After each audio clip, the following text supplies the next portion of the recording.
Hi, my name is Ariel File, and I'm a junior studying mechanical engineering. I work with the Wagner-Johnson Group within the Department of Mechanical Science and Engineering. My research investigates the characterization of ink for 3D printing of bone scaffolds. Let's start with a bit of background about the problem we're addressing.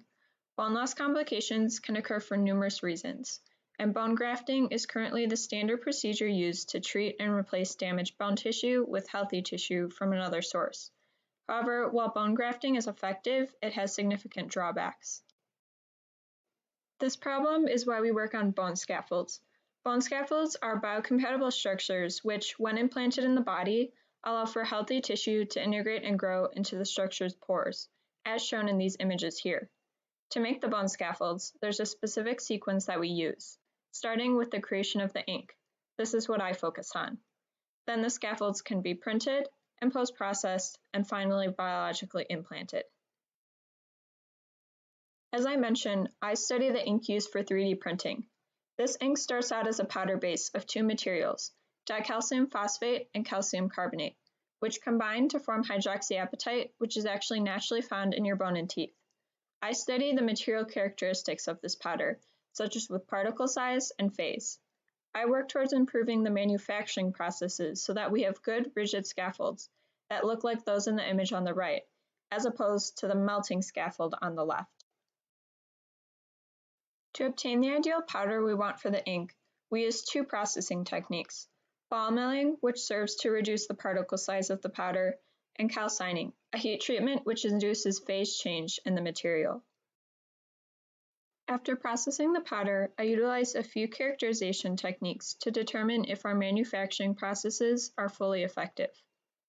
Scanning electron microscopy, or SEM, is used to visually observe the particle size on the micron scale.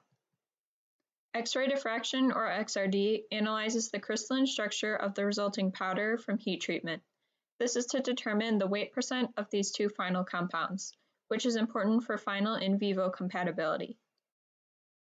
After the powder is prepared and characterized, the powder base is used to create a final gel-like ink. To see the effects our processing has on the final ink, we aim to evaluate in two primary ways. The first and most obvious is through direct write printing. Good quality ink will extrude smoothly and retain programmed geometry when deposited.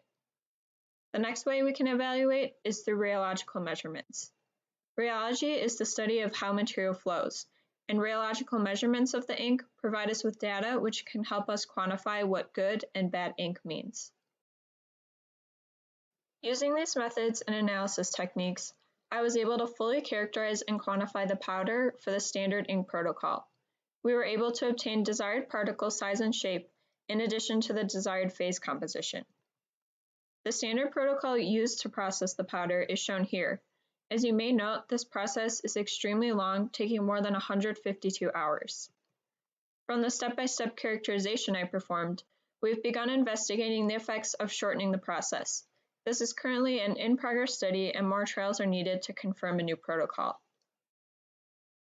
In addition to the fully characterized ink shown in the past few slides, I wanted to show the printed scaffolds we created.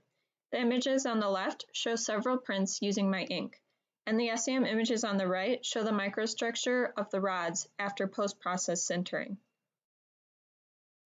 Although much progress was made on the characterization of ink for ideal scaffold printing, there is still more work to be performed in the future. As I mentioned, I've begun trials to shorten the extensive manufacturing process of the powder. We've also begun measurements on the ink's rheological properties, but have not yet obtained conclusive data. To conclude, I was able to successfully characterize the particle size and phase composition of the hydroxyapatite ink. I created printable scaffolds with ideal ink fabrication. However, this project isn't done yet, and there's future work on the horizon. This includes refinement to the powder manufacturing process and collecting conclusive rheological measurements. I would like to end this presentation with a thank you to all of those who have sponsored and supported this research.